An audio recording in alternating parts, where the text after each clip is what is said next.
तो अब एक बार फिर से भारत की कूटनीति का डंका पूरी दुनिया में बजना शुरू हो गया है और भारत ने मालदीव के साथ मिलकर एक ऐसा खेल कर दिया है जिससे मालदीव को कब्जा करने की कोशिश करने वाले चीन के पैरों तले जमीन खिसक गई है। दरअसल देखा जाए तो अब एक बार फिर से भारत और मालदीव के रिश्तों की चर्चा शुरू हो गई है, क्योंकि जो मालदीव कुछ महीने पहले चीन की गोद में बैठकर भारत के खिलाफ खिचड़ी पका रहा था, उसी देश के राष्ट्रपति मोहम्मद मुज्जू भारत से माफी मांग रहे हैं और भारत के साथ अपने रिलेशन को दोबारा से मजबूत करने की रिक्वेस्ट कर रहे हैं। और भारत ने मालदीव के साथ मिलकर जो हाल ही में खेल किया है उससे चीन की चिंता फिर से बढ़ चुकी है, जिस बात का अंदाजा मालदीव को भी नहीं था। भारत ने मालदीव के साथ ऐसा खेल किया है। दरअसल हाल ही में आई खबर के मुताबिक भारत के विदेश मंत्रालय ने अपना जादू फिर से चला दिया है, क्योंकि मालदीव से भारत के सैनिकों की वापसी के लिए विदेश मंत्रालय के इसी दफ्तर में लंबे समय तक मीटिंग हुई और आखिरकार मालदीव की एक ऐसी जिद पूरी हुई जिससे भारत भी अपनी बात से नहीं हटा और भारत को एक नया रास्ता मिल गया, जिससे मालदीव से भारत के सैनिकों की जो वापसी है उसमें एक नया बदलाव होने जा रहा है। पूरी अपडेट क्या है इस वीडियो में समझते हैं। आपको तो ये बात मालूम ही है कि भारत वैश्विक कूटनीति के मामले में पीछे हट जाए ऐसा बिल्कुल भी नहीं हो सकता और हाल ही में आई खबर से ये पूरी तरह से जाहिर हो चुका है कि चीन ने मालदीव के साथ मिलकर भारत को घेरने का जो प्लान बनाया था उसका प्लान पूरी तरह से फेल होता नजर आ रहा है। दरअसल भारत के विदेश मंत्रालय दफ्तर में लंबे समय तक बैठकों द्वारा चला गया और भारत के विदेश मंत्री ने भारत वापस आ रहे सैनिकों के मामले में एक नया डिसीजन लिया। रिपोर्ट्स की माने तो मालदीव से भारतीय सैन्य कर्मियों के वापस लौटने की खबरों के बीच भारत के स्पेशल टीम की टुकड़ी मालदीव पहुंच चुकी है, क्योंकि भले ही मालदीव से 90 सैनिक वापस आ रहे हैं, लेकिन उसके बदले वहां का कामकाज संभालने के लिए भारत ने नागरिकों की स्पेशल टीम भेजी है, जिसे भारत के तकनीक कर्मियों की टीम कहा जा रहा है, क्योंकि भारत के द्वारा भेजी गई नागरिकों की यह टीम वेल ट्रेन्ड और तकनीक के मामले में माहिर है। यानी देखा जाए तो चीन ने मालदीव से मिलकर भारत के खिलाफ जो प्लान बनाया था वो मालदीव की सुरक्षा के लिए फ्री में सैन्य कर्मियों को भेजेगा, उसका प्लान पूरी तरह से फेल होता नजर आ रहा है, क्योंकि उससे पहले भारतीय नागरिकों की टीम वहां का कामकाज संभालने के लिए तैनात हो चुकी है। आपको बता दें, मालदीव में तैनात जिन भारतीय सैनिकों को वापस आना था उनमें से 2 टुकड़ी वापस आ चुकी है। एक टुकड़ी मार्च में आई थी और दूसरी अप्रैल में। जो आखिर सैनिकों की टुकड़ी बची हुई थी उसे इस महीने के भीतर 1 या 2 दिन में भारत आना है। लेकिन अच्छी बात ये है कि इसके बदले मालदीव ने वहां पर भारतीय नागरिकों की स्पेशल टीम को भेजने की परमिशन दे दी है, जिससे भारत की तरफ से नागरिकों की स्पेशल टीम को मालदीव में भेजा जा चुका है। यानी कि भारत ने जो शिकंजा लगाया उससे मालदीव भी नहीं बच पाया और अंत में मालदीव चीन को छोड़कर खुद भारत के सामने हाथ फैला रहा है। फिलहाल आपको बता दें कि भारतीय नागरिकों की ये टीम वहाँ के विमान प्लेटफॉर्म की देखरेख करेगी, जिससे भारत के द्वारा जो मालदीव में एयरक्राफ्ट और हेलीकॉप्टर उपलब्ध कराए गए हैं वहाँ पर भारतीय लोग ही काम करेंगे। यानी कि चीन के सैनिक कभी भी भारत की जगह नहीं ले पाएंगे,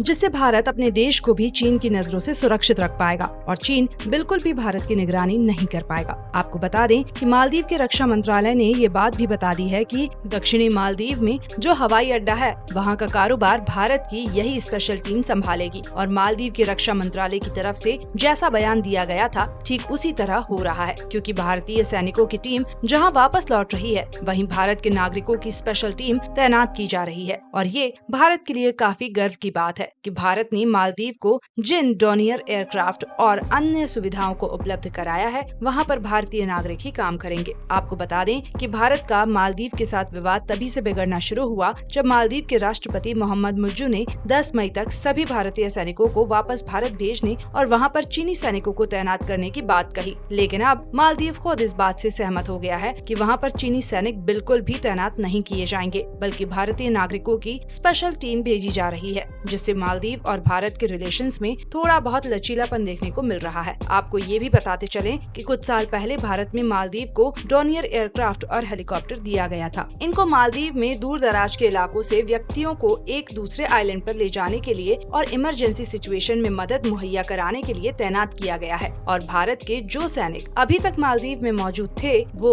इन्हीं सब की निगरानी और देखभाल के लिए उपलब्ध कराए गए हैं, ताकि इमरजेंसी की सिचुएशन में किसी भी टूरिस्ट को कोई भी दिक्कत ना हो। हालांकि अगर दूसरे नजरिए से देखा जाए तो भारत के लिए ये पहले से भी ज्यादा अच्छा है, क्योंकि जिन स्पेशल टीम को मालदीव में भेजा है वो लोग ऐसे टेक्निकल स्टाफ हैं जो इन हेलीकॉप्टर और एयरक्राफ्ट का रखरखाव करेंगे। और अगर आप इस खबर को देखें तो मालदीव भारत के सामने गिड़गिड़ा रहा है और वहाँ के विदेश मंत्री ये भी कह रहे हैं कि अब दोबारा से भारत के प्रधानमंत्री पर टिप्पणी जैसे जैसी गलतियां नहीं करेंगे, क्योंकि मालदीव को इसका अंदाजा पूरी तरह से लग गया है कि उन मंत्रियों द्वारा की गई एक छोटी सी गलती मालदीव की अर्थव्यवस्था पर किस तरह से भारी पड़ रही है और मालदीव चीन से हाथ मिलाकर किस तरह से फंस चुका है। इसका अंदाजा आप इसी से लगा सकते हैं कि हाल ही में मालदीव के विदेश मंत्री मूसा जमीर ने जयशंकर से मुलाकात की है और ऐसा पहली बार हुआ जब मालदीव के वित्त मंत्री मूसा जमीर भारत के नई दिल्ली में आकर एस जयशंकर से मुलाकात करते हैं और भारत ने भी इस मौके को बिल्कुल भी नहीं गवाया और मालदीव के विदेश मंत्री को भारत में आने की परमिशन दी, क्योंकि हमें ये बात मालूम थी कि अगर हम मालदीव को इस बार भारत में आने से मना करते हैं तो वो फिर से चीन की ओर अपना झुकाव बढ़ाएगा।